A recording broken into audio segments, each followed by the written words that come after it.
Hello and welcome back to Danilo 2, the channel where I talk about the same stuff that I do on my main channel, but everything's just a little bit worse. Today we're looking at some film I shot. I believe that it's Kodak Vision 250D. I'm not certain. Turns out I was wrong. It's actually Kodak Vision 3500D. I shot these rolls back in February, March in Brazil, manually loaded by some dodgy little old camera shop that has existed for forever in Copacabana, and it was the only film they had on offer. Because it's cinema film, it still had the remjet layer on it. I struggled to find anywhere to develop, so this film passed through at least 4 or 5 different X-ray machines at airports. It took about 5 months before the film actually got developed from when it was largely shot.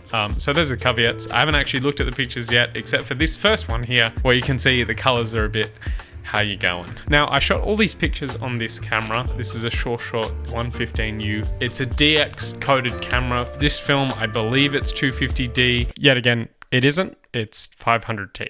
The guy who put it into canisters, he put it in a Kodak Ultramax 400 canister, and he also put it in a Fuji C200 canister. They were both mated incorrectly, and they were shot on a point and shoot. I didn't really have grand expectations for these rolls. It was the only film I could buy, and I wanted to shoot some things because I didn't feel like walking around with this big camera in Brazil for obvious reasons. Anyways, I'm rambling too much. Next picture. Here we are. Now the color balance is off here. I feel like the lab could have done that. I'm gonna have a play around in Lightroom with these images later, of course. And that line, is that from scanning or from the actual negative? I got these developed in London, and I'm currently in Australia, so I'll have to wait a minute until they send me through the negatives. I wonder if that's them, because the color cast, like, surely they can fix that. Anyways, here we are. This was on a boat trip out there and here. There's something about the degradation of this film that makes it feel a lot longer ago than 2023. See the change in color cast? I feel like that's the lab. It's funny how I reshot this image a second time thinking I got motion blur, and it turns out I got motion blur the second time. Definitely got motion blur on that one. That's lovely. And here we are back in Tijuca. These pictures are cool. That's a nice picture. And then here's my cousin and her partner. I like this. The line here, I can fix that quite easily. That's a cool image. I like it, but the color tones are just slightly off for my liking.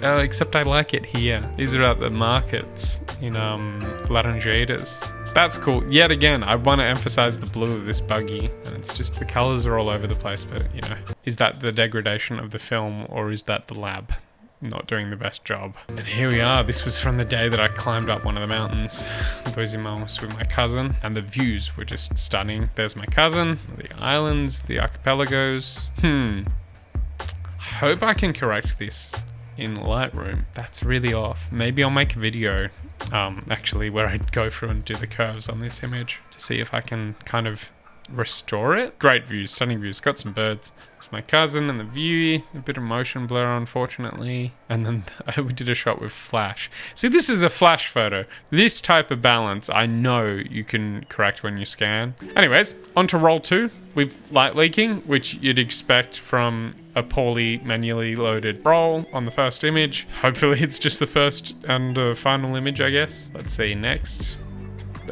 More light leaking, which might explain some of the blue, but I feel like this comes down to the lab again. Yeah, that's down to the lab. Look how the tones just shift here. I'm not so happy with this lab. And here we are, all of a sudden in Germany, because I didn't finish shooting this roll in Brazil, and then I went to Tübingen in Germany, in southwestern Germany, and shot these images. Yeah, these are, you know, all right. The motion blur thing's a bit of a bummer for a lot of these images. That's what you get for shooting on a point and shoot. I can't really complain, and like the lack of fidelity that all comes with a point and shoot. I like this composition. It's just, the scan looks weird to me. And that's the trouble with film photography. You know, it's an analog format, but we all consume it in a digital way. And the only people who are really consuming it in its pure form are people who are doing all the development and then the enlargement of the images as a manual process, which takes a lot of chemicals, it's a lot of work, and it's just not really how most people do film now. Most people do film where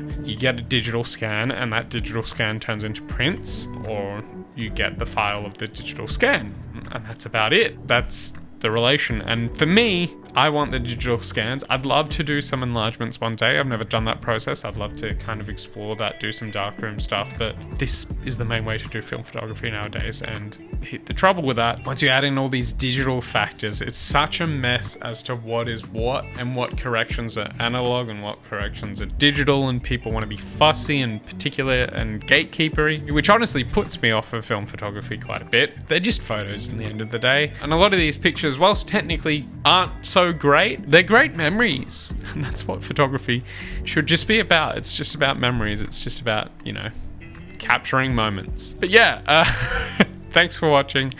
Check out some other videos. See you next time. Bye.